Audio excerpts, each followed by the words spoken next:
ப்ராக்டிக்கலாக உங்களுடைய இந்த யூத் ஸ்டேஜில் இருக்கிற உங்கள் டிஃபிகல்ட்டிஸ், இதன் நடுவில் உங்களுக்கு ஏதாவது சந்தேகங்கள் இருக்குன்னா நீங்கள் என்னென்னா எங்களுக்கு நீங்கள் கேட்கலாம். ஒரு அரை மணி நேரம் ஒரு சின்ன ஆலோசனை செஷனை அது வச்சுக்கலான்னு நாங்கள் பார்க்குறோம். யார் கேள்வி கேட்க விரும்பினாலும் மைக் உங்கள் கையில் கொடுக்குறோம். யாராவது இந்த கை தூக்கி கேட்டுங்க பார்க்கலாம். எழுந்து நில்லுங்க. எனக்கு ஒரு கொஸ்டின் இருக்குது, நான் கேட்கணும் அப்படிங்கிறவங்க கேட்கலாம். உங்கள் டாபிக் கேள்வி கேட்கணுன்றவங்க எழுந்து நிற்கலாம். சும்மா ஃபீல் ஃப்ரீ. ப்ராக்டிக்கல் கொஸ்டின்ப்பா. ப்ராக்டிக்கல் எப்போதும் மும்மோடு தான்னா அதெல்லாம் எப்படி வாழ்கிறது இந்த மாதிரி கேட்கலாம். ஸோ கை தூக்குறீங்களா? ஓகே. யார் கேட்குறா? நீ கேட்குறியா? இந்த இங்கே மைக் கொடுங்களேன்.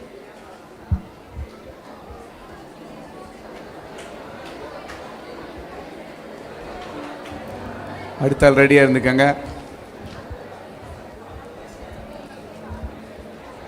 Price Lord pastor. Praise Lord. இப்போ எனக்கு ஒரு ஃப்ரெண்ட் இருக்கா. அவள் ஒரு கிறிஸ்தவ பொண்ணு, ஆவிக்குரிய பிள்ளை, நல்ல பொண்ணு, நல்லா பேசுவா, நல்லா ஜோம் பண்ணுவா, நல்லா பைபிள் வாசிப்பா. ஆனால் லவ் பண்ணுறா. அந்த பையன் அவளோட சர்ச் தான், கிறிஸ்டியன் தான். அந்த பையனும் அவள் சொல்கிறத பொறுத்த வரைக்கும் ஆவிக்குரிய பையன் சொல்கிறா. ஆனால் எனக்கு அது தெரியுது, தப்புன்னு தெரியும். அவள்கிட்ட நான் என்ன சொன்னால் நான் அவளுக்கு என்ன மாதிரி அட்வைஸ் கொடுக்கறது, அவள்கிட்ட நான் எதை வச்சு நான் அதை ஜஸ்டிஃபை பண்ணுறது, அது தப்புன்னு சொல்லி எப்படி நான் ஜஸ்டிஃபை பண்ணலாம்? ஸோ ரெண்டு பேருமே அஃபையரில் இருக்கிறாங்க. ஆமாம். அவரும் விரும்புகிறாரு, இந்த பொண்ணும் விரும்புகிறாங்க. ஆமாம். இவங்களுக்கு என்ன ஆலோசனை சொல்கிறது?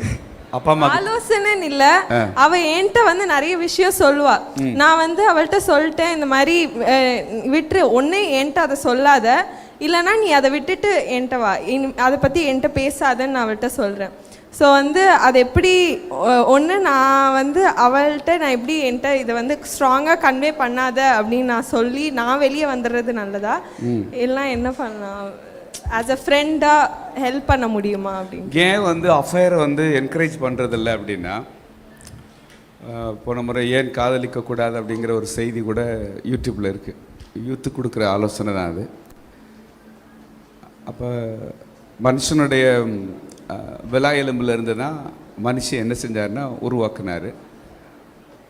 உங்கள் எல்லாருக்குமான ஒரு கேள்வி தான், எல்லோரும் கவனிங்க.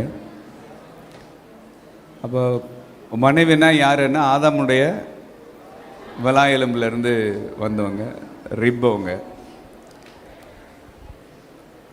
அப்போ லவ் பண்ணலாம், அது என்னோட எலும்பு தான் எனக்கு எப்படி தெரியும்? இப்போ வேறு எந்த எலும்பும் எனக்கு பொருந்தாது, என்னோட எலும்பு தான் எனக்கு பொருந்தும். அப்போ அது என்னோட எலும்பு தான் அப்படின்றதுக்கு ஆண்டவருடைய தெள்ள தெளிவான வெளிப்பாடு, சித்தம், ப்ரேயரு, இது எல்லாம் அவசியம். ஆனால் நாங்கள் எங்கே பயப்படுறோன்னா, நீங்கள் அஃபேரில் விழுந்த உடனே உங்களுக்கு ப்ரேயர் லைஃப் போயிடும்னு எங்களுக்கு நல்லா வேணுன்னா தெரியும். அதிலே தான் புத்தி போமே ஒழிய, ஆண்டவரே இப்படி ஒரு பிள்ளை மேலே நான் பிரியம் வச்சுருக்கிறேன், இது உங்கள் சித்தமானு எனக்கு நீங்கள் சொல்லுங்கன்னா நீங்கள் ஜெபம் பண்ண மாட்டீங்க. நீங்கள் என்ன கேட்பீங்கன்னா, சித்தம்னு சொல்லுங்க ஆண்டவரே. நீங்கள் சித்தம்னு சொல்கிற வரைக்கும் நான் உபவாசம் போடுறதை என்ன செய்ய மாட்டேன், நான் நிறுத்த மாட்டேன்னு. ஆண்டவர் நம்மளை வணையணுமே ஒழிய ஆண்டவரை நம்மளால் வளைக்க முடியாது. ஆண்டவர் நம்மளை என்ன செய்யணும், வணையணுமே ஒழிய நம்ம விரும்புகிறபடி ஆண்டவரை நம்ம இஷ்டத்துக்கு என்ன செய்ய முடியாதுன்னா வளைக்க முடியாது. ஸோ அதனால் இதில் தேவ சித்தம், தேவன் இதில் என்ன விரும்புகிறாரு அப்படின்னு சொல்கிற அளவுக்குலாம் மெச்சூரிட்டி யூத்துக்கு என்ன செய்கிறது இல்லைன்னா இருக்கிறது என்னென்னா இல்லை. அந்தளவு ஒரு கிளாஸான ஒரு டிவைனாக ரெவரன்ஷியலாக ஆண்டவர்கிட்ட போய், ஆண்டவரே நீங்கள் சித்தம்னா நான் அதை நான் செய்கிறேன், இது சித்தம் இல்லைன்னா நான் விட்டுறேன் ஆண்டவர்னு சொல்லக்கூடிய கட்ஸ் இருக்காது. அதனால் ஏன் வம்ப விலைக்கு வாங்குற, அதனால் அது வேணான்னு சொல்லி ஒதுங்கிறது ரொம்ப நல்லது. இன்கேஸ் அதுதான் ஆண்டவருடைய சித்தம்னு சொன்னால், எங்கே சுற்றினாலும் உங்கள் எலும்பு உங்கள்கிட்ட தான் என்ன செய்யணும்னா வரும். அதை நான் வேடிக்கையாக சொல்லுவேன். உனக்கு ஒரு எலும்பு மிஸ்ஸாக இருக்குது, அந்த மிஸ்ஸாக இருக்கிற எலும்பு இந்த பக்கம் மிஸ்ஸாக இருக்குது. எத்தனை புரிஞ்சு? மிஸ்ஸாக இருக்கிற எலும்பு, மிஸ்ஸான எலும்பு மிஸ்ஸாக இருக்குது. அதாவது திருமதி இல்லாமல் திரு செல்வியாக இருக்குது. நீ திருச்செல்வனாக இருக்கிற. இந்த திருச்செல்வனுக்கு பொருந்தக்கூடிய எலும்பு திருச்செல்வியாக இருக்குது. இந்த திருச்செல்வி அவர் ஏற்ற நேரத்தில் திருமதி ஆக்குவார், மிஸ்ஸஸ் ஆக்குவார். அதனால் நீ அவசரப்படாதுங்கிறது தான் தியாலஜி. அதை வச்சு தான் நாங்கள் டீச் பண்ணி இது வேண்டாம், இதை செய்யாதீங்கன்னு நாங்கள் சொல்கிறோம். சொல்லிப்பார், கேட்டால் ஓகே, இல்லைன்னா இந்த டாப்பிக்கை பேசவே வேண்டாம். இனிமேல் நீ ஆச்சு, உன் லவ் ஆச்சுன்னு ஆண்டவரே இதில் மண் விழுவதாகன்னு தனியாக ஜெபம் பண்ணி.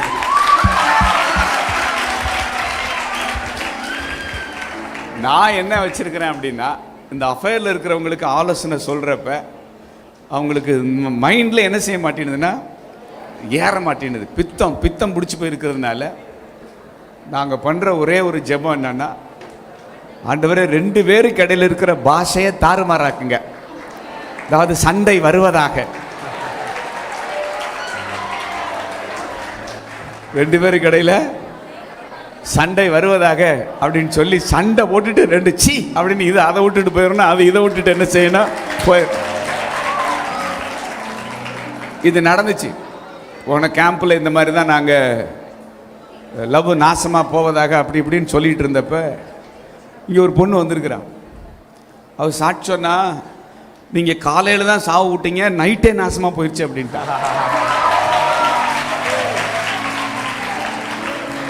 அப்போ நாங்கள் ஆச்சரியமாக கேட்டோம், எப்படி தாயி உனக்கு நாசமாக போச்சுன்னு கேட்டால், நான் பாருங்கள் சுவிட்ச் ஆஃப் பண்ணிவிட்டு நான் வந்து கேம்பில் உட்காந்துருக்கிறேன். அவன் வெளியிலேருந்து ஃபோன் பண்ணி பார்த்து என்னை காண்டாக்ட் பண்ண முடியாமல் திரும்ப நான் ஃபோனை ஆன் பண்ண உடனே கேட்டான் பாருங்க கேள்வி, காது கூசுகிற மாதிரி. எங்கடி போனேன், யாரோடடி போனேன், என்னடி பண்ணிக்கிட்டு இருக்கேன்னு சொல்லி கேட்டான் பாருங்க. நீ எல்லாம் ஒரு மனுஷனாடா, அன்னைக்கு காலையில் தான் சொன்னார் நாசமாக போகன்னு, உன்னோடலாம் வாழவே முடியாது, நானும் போடான்ட்டேன் அப்படின்னா.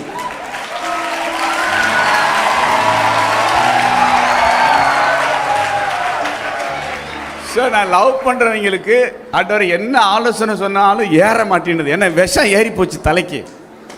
அதனால் நாங்கள் சீக்கிரட்டாக பண்ணுற ரகசியத்தை சொல்லிக் கொடுக்குறேன். இந்த பாஷை என்ன செய்யுங்க, தாறுமாறாக்குங்க. அந்த ஆதியாகமம் 11 தான். பாஷை எல்லாம் ஒரே மாதிரி இருக்கனால தாங்கள் செய்ய நினைச்சது கைகூடி வந்ததுன்னு கோபுரத்தை கட்ட ஆரம்பிச்சிட்டான். காதல் கோட்டை என்ன கட்ட ஆரம்பிச்சிட்டான். ஆண்டவர் இறங்கி வந்து என்ன பண்ணார், அப்படி பரிசுத்த ஆவியானவர் சிந்து முடிகிற வேலையை செய்வாராக. ஹல்லேலூயா. அதனால் இப்போவும் நீங்கள் பண்ணிக்கங்க. பெற்றோர்கள் சொல்லி பாருங்கள், கேட்கலைன்னா இந்த ஜெபத்தை பண்ணுங்க எங்களோட சேர்ந்து. ஆண்டவரே சண்டை வருவதாகன்னு சொல்லி. வேற வேற வேற யார் இருக்கா?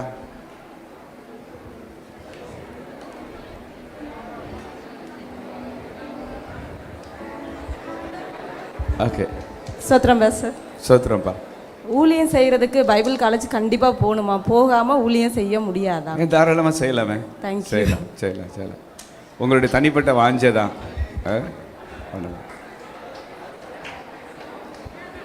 நான் விளக்கம் நான் பைபிள் ஸ்கூல் போனோம். நான், ஜூடா, பீட்ரு, மோகன் எல்லாருமே ஊழிய அழைப்பு வந்தோடனே பைபிள் ஸ்கூல் தான் போனோம். ஆனால் பைபிள் ஸ்கூல் போய் படித்தாலும் முதல் ஒரு 6-7 மாதம் நல்லா படிச்சுக்கிட்டு இருந்தோம். அதுக்கு மேலே அபிஷேகம் ஊழிய கிருபைகள் வந்த உடனே படித்ததை விட அபிஷேகத்தில் வளர்ந்ததான் என்னென்னா அதிகம். இப்போவும் எங்களுக்கு தேவையான காரியங்களில் கமெண்ட்ரிஸ் இருக்குது, நிறைய நாங்கள் யூஸ் பண்ணிக்கிறோம். ஆவியானவர் தான் நமக்கு உதவி செய்கிறவர். ஒரு பைபிள் நாலேஜ் வேணும், நம்ம கொஞ்சம் அதை குறித்து தெரிஞ்சுக்கிட்டால், ஒரு பேக்ரவுண்ட் தெரிஞ்சுக்கிட்டால் நல்லா இருக்குன்றதுக்கு வேணால் நீங்கள் ஸ்டடி பண்ணிக்கலாம். ஆன்லைனில் நிறைய இருக்குது, பார்ட் டைம் கோர்ஸ் நிறையா இருக்குது, எதுனாலும் பண்ணிக்கலாம். வேறு ஏப்பா என்னப்பா பொம்பளை பிள்ளைங்களா எழும்புறாங்க, நீங்கள் யாரும் எழும்ப மாட்டீங்களா? ப்ரைஸ் தி லார்ட் அங்கிள். ஆக்சுவலி இது வந்து நான் லாஸ்ட் இயரே உங்ககிட்ட வந்து கேட்ட கொஸ்டின். ஓகேங்களா? லாஸ்ட் 3 இயர்ஸாக நாங்கள் வந்துட்டுருக்கோம். சரி. லாஸ்ட் இயர் என்னென்னா இதே மாதிரி தான் நீங்கள் சொல்லிகிட்டே இருந்தீங்க, லவ் வந்து ஒளிஞ்சிடும் அப்படி சொல்லிட்டு இருந்தீங்க. நானும் என் கணவரும் வந்து லவ் பண்ணி கல்யாணம் பண்ணவங்க தான். ஓகேங்களா? நானும் என் கணவரும் விரும்பி தான் லவ் பண்ணோம், கல்யாணம் பண்ணோம். இங்கே வந்ததுக்கப்புறம் நான் என்ன நினச்சேன், ஒரு வேளை நீங்கள் சொல்கிறதெல்லாம் பார்த்து நாங்கள் பிரிஞ்சு போயிடுவோமோ அப்படின்ற ஒரு பயம்லாம் கூட இருந்தது. பட் கடைசியில் என்ன அப்படின்னா, ஒரு வாட்டி இந்த மீட்டிங் விட்டு போனதுக்கப்புறம் எங்களுக்குள்ள அன்பு அதிகமாக தான் ஆகுதே தவிர்த்து கம்மி ஆகலை. அண்ட் இன்னொன்று என்னென்னா, எனக்கு அடிக்கடி வருது, ஒருவேளை நம்ம தேர்ந்தெடுத்த அன்பை வந்து கர்த்தர் தேர்ந்தெடுத்துப்பாதா இல்லையா, நான் எங்கள் கல்யாணம் சரியானது தானா அப்படின்ற ஒரு இது கூட ஒரு வந்து லாஸ்ட்டு மீட்டிங் அப்போ எனக்கு இது தோணுச்சு. நான் அது வந்து உங்கள்கிட்ட கேட்டிருந்தேன், உங்கள்கிட்ட அது வந்து சேர்ந்துச்சா இல்லையான்னு எனக்கு தெரியல. எனக்கு இன்றைக்கி வரைக்கும் அதுக்கு பதில் தெரியல. பட் நீங்கள் அது பதில் சொன்னாலும் தரலனாலும் எனக்கு பிரச்சனை கிடையாது. ஏன்னா கடவுள் வந்து ஒரு குடும்பத்தை வந்து பிரிக்கிறவர் கிடையாது. ஸோ எங்களுடைய அன்பு வந்துட்டு கர்த்தருக்கு புரிஞ்சதுனால எங்களை சேர்த்து வச்சாரா, எப்படி சொல்கிறது, எங்களுடைய திருமணம் தேவ நியமித்த திருமணமா அப்படின்னு நாங்கள் எப்படி தெரிஞ்சுக்கிறது? சரியான ஒரு உங்கள் கேள்வி. சரி, எனக்கு தெரிஞ்சு லவ்வில் சக்ஸஸ் ரேட்டை விட ஃபெயிலியர் ரேட் வந்து அதிகம். மெயின் திங், நீங்கள் சொல்கிற மாதிரி லவ் மேரேஜ் பண்ணி சக்ஸஸ்ஃபுல்லாக இருக்கிற கப்புலாம் எனக்கு நல்ல ஃப்ரெண்ட்ஸாக இருக்கிறாங்க, நல்ல ஃப்ரெண்ட்ஸ். சமீபத்தோட நான் ஒரு வீட்டில் நாங்கள் தங்கியிருந்தப்போ அவங்களும் சொன்னாங்க, எங்கே போனாலும் நாசமாக போகன்னு நீங்கள் பஞ்சு விட்றீங்க, ஆனால் நாங்கள் நல்லா 2 பேரும் கப்பில் சந்தோஷமாக இருக்கிறோம், எங்கள் லைஃப் வந்து சக்ஸஸ்ஃபுல்லாக இருக்குது அப்படின்னாங்க. நான் சொன்னேன், ஒரு சில மேரேஜ் வந்து சக்ஸஸ்ஃபுல்லாக இருக்குன்றதை மட்டுமே காரணம் காட்டி நீங்கள் எல்லா பேரும் லவ் பண்ணுங்கன்னு எங்களால் சொல்ல முடியல. ஏன்னா சில லவ் டீசெண்டாக இருக்குது, சில லவ் எப்படி இருக்குன்னா பழகிறதே எதுக்காக தான் பழகிறான்னா தப்பு பண்ணுறதுக்காக தான். அதாவது ஒரு ஃபேஷனாக போச்சு. எப்படின்னா உனக்கு ஒரு ஜோடி இல்லைன்னா அது அசிங்கன்ற மாதிரி ஆகிப்போச்சு. உனக்கு இன்னும் லவ் இல்லையாடான்னா அவனுக்கு என்னென்னா உனக்கு ஒன்றும் கிடைக்கலையாங்கிறது ஒரு இப்போ உள்ள கரண்ட் ட்ரெண்டில், இப்போ உள்ள கல்ச்சரில் வந்து அது ஒரு பெரிய ஒரு என்னென்னா ஒரு ஷேமாக எல்லாரும் பார்க்குறாங்க. ஆனால் அந்த மாதிரியான ஒரு ஒரு ஒரு மெச்சூரிட்டி அநேகத்தை இல்லாததுனாலையும், ஏற்கனவே சக்ஸஸ்ஃபுல்லாக இருக்கிற லவ் மேரேஜ் கொஞ்சமாக இருக்கிறதுனாலையும், இதில் ரிஸ்க் அதிகமாக இருக்கிறதுனாலையும், இதை நீங்கள் பண்ணுங்கன்ற ஒரு வேர்டை ஒரு தேவ மனுஷனாக இருந்து உங்களுக்கு உத்தரவாதத்தை என்னால் கொடுக்க முடியல. எத்தனை பேருக்கு புரிஞ்சு நான் சொன்னது? அப்படி இல்லைப்பா, இந்த அவங்க 2 பேரும் லவ் பண்ணாங்க, நல்லா இருக்கிறாங்க, அது மாதிரி நீங்களும் லவ் பண்ணுங்கடா, நல்லா இருப்பீங்கன்னு சொல்லி உங்களுக்கு நாங்கள் வந்து ஒரு தேவ மனுஷனாக ஒரு இந்த காரியத்தை நாங்கள் அங்கீகரித்து பேசினா சும்மாவே தங்குன்னு ஆடுறேன். நீங்கள் ரொம்ப ஆடிடுவீங்கன்னு எங்களுக்கு என்னென்னா தெரியும். அஃப்கோர்ஸ் நீங்கள் அப்ராட்லாம் நீங்கள் பார்த்தீங்கன்னா அவங்க ஒரு வயசுக்கு அப்புறம் அவங்க மேரேஜுன்னு வர்றப்போ அவன் ஒரு ரிங்கோடு அலையிறான். கடைசியில் எங்கன்னா ஒரு இடத்துல அப்படி முழங்கால் போட்டு பொண்ணுக்கு நான் என்னை கல்யாணம் பண்ணிக்கிறேன்னு கேட்டு எல்லாமே இப்படி தான் நடக்குது அங்கெல்லாம். இந்த மாதிரி கல்ச்சர் தான் அங்கே இருக்குது. அங்கே போய் நீ லவ் பண்ணக்கூடாது அது பண்ணக்கூடாதுன்னா எங்களை உதைக்காம விட மாட்டாங்க. ஆனால் நாம் என்ன வசனத்திலேருந்து ஒன்றை எடுத்து ஆண்டவரே நாங்கள் அறியாத இருந்த நாட்களில் நாங்கள் அப்படி செஞ்சுருக்கலாம். ஆனால் இப்போ நாங்கள் தெளிவாக இதுதான் காரியம், இதுதான் என்னை குடித்த தேவ திட்டம்னு அறிஞ்சிருக்கிற இந்த நாட்களில் ஒருவேளை நான் விரும்புகிற பொண்ணு எனக்கான உங்கள் சித்தங்கிறது எனக்கு எப்படி தெரியும், இந்த விஷயத்தில் என் கேரியர் எனக்கு ரொம்ப முக்கியம் அப்படின்னு சொல்கிற மெச்சூரிட்டி அநேக யங்ஸ்டர்ஸுக்கு என்னென்னா இல்லை. அதனால இந்த விடலை பிராயத்தில் இந்த மாதிரி நீ பண்ணிக்கடா ஒன்றும் தப்பு இல்லைன்னு சொல்ல எங்களால் என்னென்னா முடியல. அதனால் ஏற்கனவே விரும்பி கல்யாணம் முடிச்சுக்கிட்டவங்களாம் நல்லா தான் இருக்கிறாங்க. நானும் கூட என் மனைவியை விரும்பி தான் கல்யாணம் முடித்தேன். நான் நல்லா இல்லையா இங்கே இருக்கு?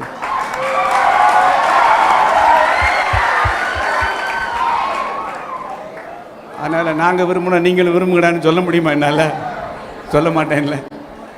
நல்லா ரட்சிக்கப்படுறதுக்கு முன்னாடி நடந்த கதை இது.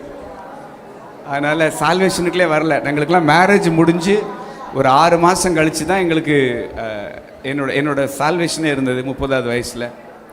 அதனால் இதை நான் உங்களுக்கு ஒரு மாதிரியாக நான் காட்ட முடியாது, இதை ரோல் மாடலாக ஃபாலோ பண்ணுங்கன்னு சொல்ல முடியாது. இதில் அதிகமான ரிஸ்க்கை தான் நாங்கள் நிறைய பார்க்குறோம். சக்ஸஸ் ரேட்டை விட இதில் தகராறு தாறுமாறு எக்கச்சக்கமாக இருக்கிறதுனால இந்த விஷயத்தில் எங்களால் ஒரு ஹோப் கொடுக்க முடியல, அவ்வளோதான். மற்றபடி உங்களை நீங்கள் தேவ சித்தப்படி தான் முடிச்சிருக்கிறீங்க, நல்லா தான் இருக்கிறீங்க, விட்டுருங்க.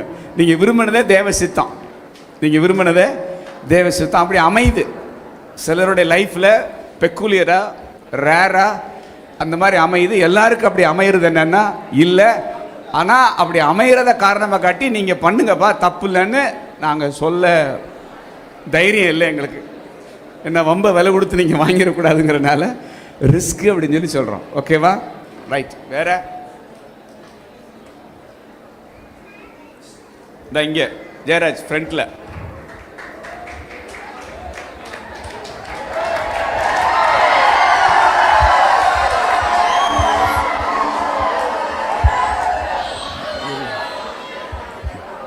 என்னோட பேர் வந்து எலோயின் மெக்காதிஸ்னு என்னோட பேர். ஓகே. நான் வந்து கர்நாடகாவிலேருந்து வந்திருக்கிறேன். கர்நாடகா கர்நாடகாவில் வந்திருக்கிறேன். எனக்கு வந்து அழைப்பு இருக்குதுன்னு தெரியும். நான் பைபிள் கிளாஸும் பண்ணியிருக்கிறேன், ஊழியமும் பண்ணியிருக்கிறேன், ஆராதனை பண்ணியிருக்கிறேன், மெசேஜ் வச்சுக்கிறேன், எல்லாம் ஓகே. ஆனால் வந்து என்னால் ஊழியம் பண்ணதுக்கு போனால் ஊழியம் பண்ணதுக்கப்புறம் ஒரு சில காரியங்களில் என்னால் விட்டு இருக்க முடியல, அதை விட முடியல. சில காரியங்கள் அது ஒன்றும் அவ்வளோ பெரிய பாவமாகவும் அப்படின்னா பீடி சிகரெட் அந்த மாதிரில சிந்தனைகளில் ஒரு மாதிரி தூக்கம் வரதில்ல, அந்த மாதிரி தேவையில்லாத சிந்தனை வருது. எனக்கு அது ஊழியம் பண்ணுறதுக்கே இஷ்டம் இல்லை. ஆனால் அழைப்பு இருக்குது அப்படின்னு சொல்லி எல்லாமே தெரியும். பைபிளும் படிக்கிறேன். சின்ன பிறவிலேருந்து எங்கள் அப்பா அம்மா கிறிஸ்துவிங்க தான் பைபிள் படிக்க சொல்லிக்கிறேங்க. நான் சுமார் பைபிளை ஒரு 5-6 முழுசாக கூட படிச்சிருக்கிறேன்.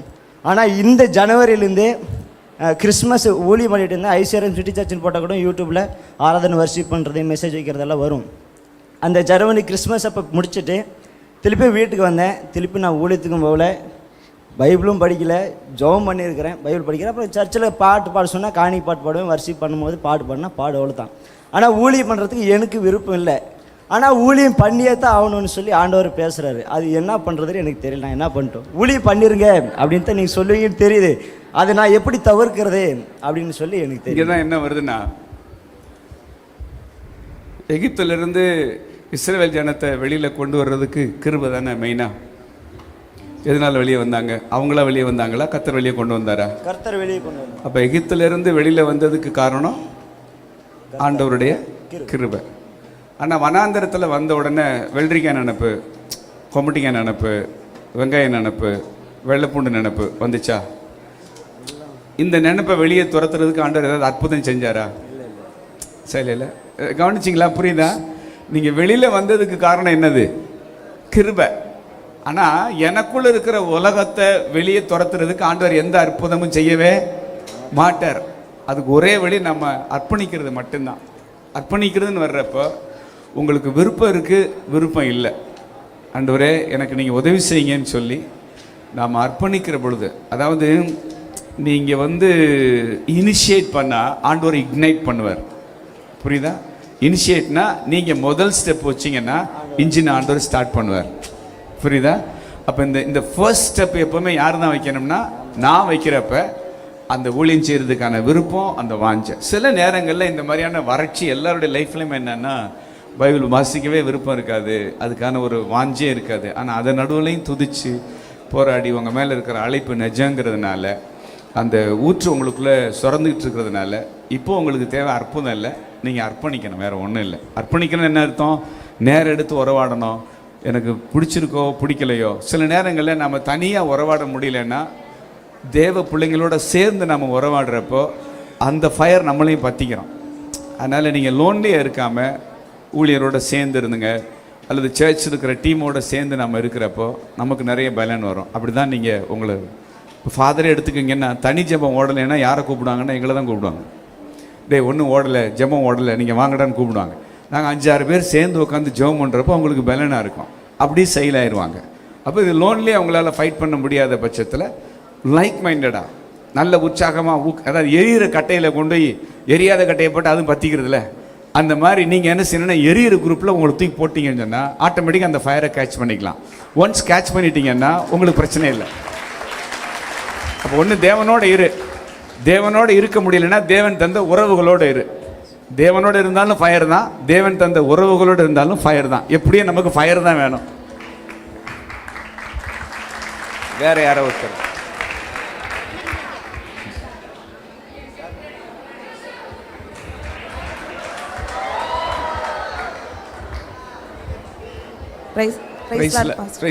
தம்பி கொஞ்சம் பேசாம உள்ள இருங்க, அப்பதான் கவனிக்க முடியும். நல்லா கவனிங்க. அவங்களுக்கு அவங்க கேட்குற கொஸ்டின்ல வந்து உங்களுக்கான ஆன்சர் இருக்கும், கவனிங்க. நான் லைக் என்னோட 10th ஸ்டாண்டர்ட்லேருந்து ஆண்டவர் என்னை நேசிச்சாரு அப்படின்றத நேசிக்கிறாரு, எனக்கு ஒரு தரிசனம் வச்சிருக்கிறாருன்னு புரிஞ்சுக்கிட்டேன். பட் ரொம்ப தூரம் போயிட்டேன். அப்ராடுக்கு ஸ்டடீஸ் எல்லாம் முடிச்சுட்டு வர்றதுக்குள்ளே ஆண்டவரை விட்ட விலகி என்னுடைய தரிசனத்தோட வாசனையை வந்து அவன் இது பண்ணிட்டான்.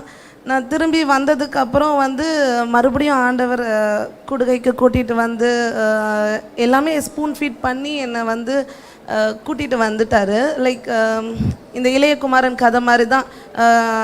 நம்ம ஆண்டவரோட விலைக்கு உலக பிரகாரமாக ஃப்ரெண்ட்ஸோடு இருந்து அந்த மாதிரி இருந்தாலும் இப்போ நான் இளையகுமரனா இருந்து திரும்ப அப்பா வீட்டுக்கு வந்தாச்சு. ஆனால் இப்போ எல்லாரும் அப்பாவோட அன்பை வந்து பழைய மாதிரி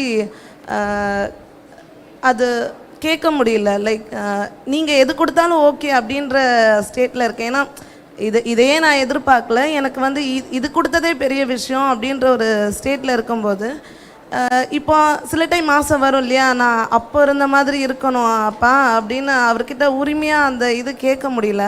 ஒரு பரிசுத்தமாக வாழணும்னு நினச்சி வரும். சில டைம் பைபிள் படிக்க முடியுது, சில டைம் சோர்வடையுது, சில டைம் அவிசுவாசம் வந்துடுது. எல்லாம் திரும்ப இது பண்ணும்போதும் அப்படி வந்துடுது. ஆனால் வந்து திரும்ப திரும்ப திரும்ப போய் அவர்கிட்ட போய் நிற்கிறது வந்து ஒரு மாதிரி இருக்குது. திரும்ப அப்போ இந்த பரிசுத்தத்தில் நிலைக்கணும்னா ஆவியானவருடைய அபிஷேகம் வேணும்னு எங்கள் ஆவிக்குரிய தாய் சொல்லியிருக்காங்க. இப்போது எல்லாரும் வந்து அபிஷேகத்தில் நிறையும் போது என்னையும் அபிஷேகிங்க அப்படின்னு கேட்குறது வந்து எனக்குள்ளே தோணுது. ஃபஸ்ட்டு நீ கரெக்டாக ஆகணும், நீ ஃபஸ்ட்டு ரெகுலராக பைபிள் படிக்கணும், பழைய மாதிரி ஆண்டவருடைய தனிப்பட்ட உறவில் நீ கரெக்டாக ஆகணும், அதுக்கப்புறம் தான் வந்து ஆண்டவருடைய அபிஷேகத்தை நீ கேட்க முடியும், அவர் உன்னுடைய திட்டத்தை அதுக்கப்புறம் தான் புதுப்பிப்பார் அப்படின்னு வந்து. உங்களுடைய கொஸ்டின் என்னன்னா, நான் ஒன்ஸ் நல்லா இருந்தேன், பேக் ஸ்லைட் ஆகிட்டேன், திரும்ப நான் உள்ளே வந்திருக்கிறேன், பழைய மாதிரியே நான் ஆண்டவரோட பழக முடியுமா? பழைய மாதிரியே அந்த தரிசனம் அந்த காரியங்களை உரிமையாக கேட்குறது கொஞ்சம் சங்கோஜமாக இருக்குது, தயக்கமாக இருக்குது, அதானே? ஆமாம், எங்கள் ஆவிக்குரிய தாய்கிட்ட கேட்டேன், அது பிசாசு கொடுக்குது, நீ வந்து கேளு அப்படின்றாங்க. ஆனால் அதுக்கான எக்ஸ்ப்ளனேஷன் எனக்கு புரியல. அதான் கில்ட்டு, புரியுதா? குற்ற உணர்ச்சி. இப்போ இளையகுமாரை வந்து மனம் திரும்பி வந்தவொடனே அப்பா கொளுத்த கன்று, உயர்ந்த வஸ்திரம், செப்பல் போட்டார், மோதிரம் கொடுத்தார்ல, எங்கே தங்க வச்சிருப்பாரு? வீட்டில். வீட்டில் எங்கே தங்க வச்சிருப்பாரு? அவனுக்கான அறையில். இல்லைடா, நீ வெளியே போயிட்டு வந்ததுனால ஓ ரூம் வந்து நான் கொடுக்க முடியாதுன்னு சொல்லியிருப்பாரா? இல்லை வெளியில் கெஸ்ட் ஹவுஸில் போய் தங்குன்னு சொல்லியிருப்பாரா? உன் ரூமு, உன் பெட்டு, உன் சேரு, உன்னோட எல்லாம் அப்படியே தான் இருக்குது. நீ யூஸ் பண்ணது இன்னும் உனக்காக தான் வெயிட்டிங்கில் இருக்குது. அவன் எந்த கில்ட்டியும் இல்லாமல், எந்த குற்ற உணர்ச்சி இல்லாமல் அதாவது உங்களை மாற்றுவாரே ஒழிய உங்களை குறித்த திட்டத்தை மாற்ற மாட்டார். உங்களை மாற்றுவார். திட்டம் என்ன செய்யாதுன்னா மாறாது. யோனா ஆண்டவர் சொன்னதை கேட்காம தரிசனத்தை விட்டுட்டு போனார். ஆனால் திரும்ப யோனாவில் அந்த சாப்டர் 3 தானே, 4 தானே, மறுபடியும் 2ஆம் விசை யோனாவுக்கு கர்த்தருடைய வார்த்தை உண்டாகி, 2ஆம் விசை. முதல் விசை என்ன வார்த்தை உண்டாச்சோ அதே வார்த்தை திரும்பவும் ஆண்டவர் வயிற்றுக்குள்ளே போட்டு மறுபடியும் எடுத்த பின்னாடியும் வேறு வார்த்தையை கொடுக்கல. முதல்ல என்ன வார்த்தையை கொடுத்தாரோ அதே வார்த்தையை தான் கொடுத்தாரு. நீங்கள் போகிறாலும் சரி வந்தாலும் சரி முதல்ல என்ன வேர்டு கொடுத்தாரோ அந்த வேர்டு தான் உங்களுக்கு. அவர் மாறலை, நீங்கள் மாறிட்டீங்க. அதனால் இந்த கில்ட்டை எடுத்து போட்டுருங்க. இதை எடுத்து போடுறதுக்கு தான் நேற்று எடுத்த செய்தி விஷம் முறிவு. அந்த பாய்சன் உங்கள் பிளட்டில் எல்லாமே அவருடைய பிளட்டுங்கிறதுனால 2 நாள் வீங்கும், 2 நாள் வலிக்கும், அதுக்கப்புறம் கம்ப்ளீட்டாக நீங்கள் ஹீல் ஆயிடுவீங்க. அப்படி உறவில் நீங்கள் வளருங்க. அந்த ஃபஸ்ட் டைம் நான் அப்பா அப்பா அப்படின்னு சுற்றின அந்த இது இப்போ உலக பிரகாரமான அறிவும் உள்ளே வந்தனால அந்த என்ன சொல்கிறது, அது சின்ன பிள்ளையாக இருந்தேன். இப்போ நான் யூத்தாக வந்து அவருடைய சமூகத்தில் இருக்கும்போது அந்த சின்ன பிள்ளையோட அந்த இருதயம் வேணும்னு சொல்லுவாங்களே, இப்போ சிறு பிள்ளையை போல பிறவா விட்டால் அதை நான் புதுப்பிக்கிறதுக்கு நான் என்ன பண்ணுறது? உங்கள் உறவு, உங்கள் லெவல் வந்து கூட கூட ஆட்டோமேட்டிக்காக நீங்கள் அங்கே வந்துடுவீங்க. இன்றைக்கி அப்பா வந்து மத்தியானம் வர்ஷிப் பண்ணாங்கல்ல, நான் மேலேருந்து பார்த்துக்கிட்டு இருந்தேன். இந்த ஒவ்வொரு துள்ளலும் அப்படி ஒரு குழந்தை இல்லை, அவங்க ஹைலி மெச்சூர்டு. ஆனால் அந்த முகத்தில் அந்த இதில் அந்த எக்ஸ்ப்ரெஷன் எல்லாத்துலேயும் பார்த்தீங்கன்னா ஜஸ்ட் லைக் ஒரு சைல்டு போல். உறவுக்குள்ளே போக போக அந்த மாதிரி நம்ம ஆயிடுவோம். கள்ளமில்லாத குழந்தைய போல் மாறினோம்னா அவரோட உறவின் ஆழம் இன்னும் கொஞ்சம் தேவையை ஒழிய வேறு ஒன்றும் இல்லை. இன்னும் கொஞ்சம் நேரம் எடுத்து இன்னும் கொஞ்சம் நீங்கள் உறவாடுறப்ப ஆட்டோமேட்டிக்காக அந்த செக்யூர்ட் ஃபீலிங் வந்துடும் உங்களுக்கு. உங்களுக்கு தேவை உறவில் இன்னும் ஒரு ஸ்டெப் உள்ளே வரணுங்கிறது மட்டும்தான், வேறு ஒன்றும் இல்லை. இந்த பக்கம் அவ்வளோ ஒரு 5 நிமிஷம் தான் இருக்குது. இந்த இங்கே ஜெயராஜ் இந்த அங்கே இருக்கியா?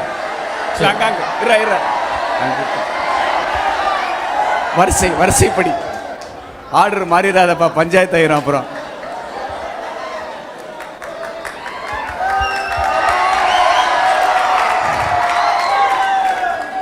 பாஸ்டர், இப்போ வந்து நம்ம அழைக்கப்பட்டிருக்கோம்னு சொல்லி தெரியுது நமக்கு. தேவன் ஒரு வார்த்தையை கொடுத்து நம்மளை அழைச்சிட்டாரு. ஆனால் ரொம்ப நாள் ஆகுது, நமக்கு ரொம்ப வருஷக்கணக்கங்கள் ஆயிடுச்சு தேவன் என்ன செய்கிறதுன்னு சொல்லாமே இருக்காருன்னு. அப்போ இப்போ நான் என்ன செய்கிறது, நான் ஏதாச்சும் செய்யணும்னு எனக்கு விருப்பமாக இருக்குது. ஆனால் என்ன செய்கிறதுன்றத தேவனோட சித்தத்துக்கு எதிராகவும் நான் எதுவும் செஞ்சிடக்கூடாது. ஆனால் என்ன செய்கிறதுன்றதை நான் யார் மூலியமாக தெரிஞ்சுக்கிறது, எப்படி தெரிஞ்சுக்கிறது? இப்போ பெஸ்ட்டு உங்களுக்கான காலத்தில் கர்த்தர் கிரியை செய்வார் நிச்சயமாக. ஏன்னா சாராளுக்கு வாக்கு கொடுத்தவர் அந்த குறித்த காலம் வந்த பொழுது உரைக்கப்பட்ட வாக்கின்படி செய்தாரா? அப்போது உங்களுக்கு ஒரு வேர்டு ஒன்று உண்டுன்னா அந்த வார்த்தையை நிறைவேறதுக்கான ஒரு குறித்த காலத்தையும் வச்சுருக்கிறார். அதுதான் அப்பாயிண்டட் டைம் சொல்கிறோம். ஆனால் அது வர்ற வரைக்கும் நான் சும்மா இருக்கணும் அப்படிங்கிற அவசியம் இல்லை. சரி, புரியுதா? இப்போ நீங்கள் இருக்கிற சர்ச்சில் உங்களுக்குன்னு இருக்கிற ஊழியரோடு சேர்ந்து ஒரு பிரேசல் போகிறது, அல்லது சர்ச்சில் ஏதாவது ஒரு சின்ன சின்ன ஒரு ஆக்டிவிட்டீஸில் நீங்கள் பங்கெடுக்கிறது. ஏலியை வந்து ஏலி அதாவது சாமியில் வந்து கர்த்தர் கையில் எடுத்து பயன்படுத்துகிற சீசன் வர்ற வரைக்கும் அவன் வந்து ஆலயத்தில் ஏலிக்கு என்ன பண்ணிகிட்டு இருந்தான்? கர்த்தருக்கு முன்பாக சின்ன சின்ன பணிவிடை செஞ்சுக்கிட்டு இருந்தான். இதை செஞ்சிகிட்டு இருந்தாலே போதும். உன்னோட டைம் வர்றப்ப கட்டாயம் வந்து சாமியில் வெளியே தூக்கி காட்டினது போல் தேவன் காட்டுவார். அது வரைக்கும் சும்மா இருக்கணுங்கிற அவசியம் இல்லை. உங்களால் என்ன முடியுமோ லோக்கல் சர்ச்சில் உங்கள் பாஸ்டரோடு சேர்ந்து என்ன செய்ய முடியுமோ அவர் சொல்கிற காரியங்கள், இங்கே போயிட்டு வாப்பா, இந்த பிரேஸில் போ, அல்லது இங்கே நான் ஊழியத்துக்கு போகிறேன், என் கூட நீ என்னன்னா வா, எனக்கு இந்த விதத்தில் ஒரு ஹெல்ப்பாரு அப்படின்னு சொல்லக்கூடிய ஒரு ஒரு ஒரு இந்த பணியை செய்கிறது உங்களை ஆக்டிவாக வச்சுருக்கோம், பிஸியாக வச்சுருக்கோம். ஆனால் உங்களை குறித்த காரியம் வந்து உங்களுக்குன்னு குறித்த நேரத்தில் கண்டிப்பாக தேவன் செய்வார். Okay, thank you. சரியா? அங்கே ஒரு தம்பி இன்னொருத்தர் இருந்தார். Praise Lord pastor. Praise Lord. Pastor, எங்கள் சர்ச்சுக்கு ஒரு அண்ணா வருவாங்க பாஸ்டர். அவங்க வந்து கொஞ்ச நாள் இப்போ சர்ச்சுக்கு வரதில்லை. ஏன்னா அப்போ வரதில்லை அப்படின்னு கேட்டேன் பாஸ்டர்.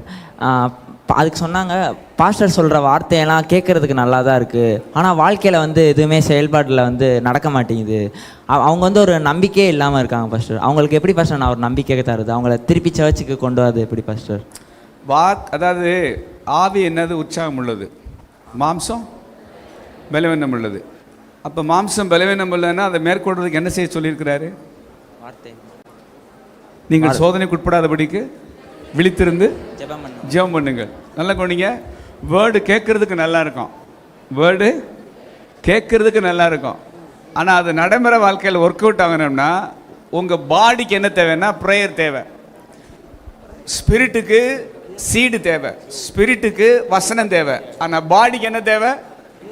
ப்ரேயர் தேவை. நீங்கள் ப்ரேயரில் உங்கள் பாடியை ஃபீட் பண்ணலைன்னா ஆட்டோமேட்டிக்காக பேசின வாக்கு மேலே நமக்கு டவுட் வரும், ட்ரை ஆயிடுவோம், எந்த உற்சாகமும் என்னென்னா இருக்காது, பேதுற நிலைமை தான் நமக்கு வந்துடும். நிறைய பேருக்கு இந்த ஸ்ட்ரகிள் இருக்குது. காரணம் என்னென்னா வேர்டை கேட்டு நீங்கள் போகிறீங்க, ரசம் வந்து அப்படியே பொங்குதா, ஆனால் துருத்தி எப்படி இருக்குது? துருத்தி எப்படி இருக்குது? பழந்துருத்தியாக இருக்குது, ஹார்டாக இருக்குது, விரிஞ்சு கொடுக்கல. ஸோ வேர்டு எவ்வளோ ஃப்ரெஷ்ஷாக இருக்கோ அதே போல் ஜெபம் பண்ணி இந்த ஃப்ளஷை நான் ஃப்ரெஷ்ஷாக வச்சுக்கலன்னா நடைமுறைக்கு அந்த வேர்டு ஒத்துவராத மாதிரி தான் தெரியும். ப்ராக்டிக்கல் லைஃப்பில் இதெல்லாம் நம்ம கை கொள்ளவே என்னன்னா முடியாது. ஆனால் வைன் வந்து ஃப்ரெஷ்ஷாக இருக்குது, ஆனால் ஸ்கின் எப்படி இருக்குன்னா பழசாக இருக்குது, ஹார்டாக இருக்குது. அப்போ ஹார்டாக இருக்கிற ஸ்கின்னை எப்போ ஃப்ரெஷ்ஷாக வச்சுக்கலாம், புதுசாக வச்சுக்கலாம்னா ஜெபத்தின் மூலமாக அதை என்னவா மாற்றிடணும்? புது துருத்தியாக மாற்றணும். இதை பண்ணுறப்போ கேட்ட செய்தியின்படி வாழ நம்மளால் முடியும். ஃபெய்த் வந்து இன்க்ரீஸ் ஆகும். உங்கள் ஃப்ரெண்டுக்கு என்ன தேவைன்னா வேர்டு கேட்டால் மட்டும் பத்தாது, அவருடைய பர்சனல் லைஃப்பில் அவருடைய ப்ரேயர் இருந்தால் அவருக்கு எல்லாமே ரியல் ஆயிரும். இங்கே ஜெயராஜ் இங்கே ஒரு தங்கச்சி கேட்டாப்புல, அதுக்கப்புறம் பின்னாடி கொடுங்க. இல்லை இங்கே seniority. Okay. Praise Lord. Praise Lord. So there are two kind of people. ஒன்று கேட்ட உடனே திருந்துறவங்க, இன்னொன்று வந்து நான் பட்டு தான் திருந்துவேன், அடிபட்டு தான் திருந்துவேன். So that's a trial and error method. Is being trial and எரராக இருக்கிறது ஒரு மிஸ்டேக்கா, இஷ்யூவா? Is that an issue? Is it right? ரெண்டுமே இருக்கு.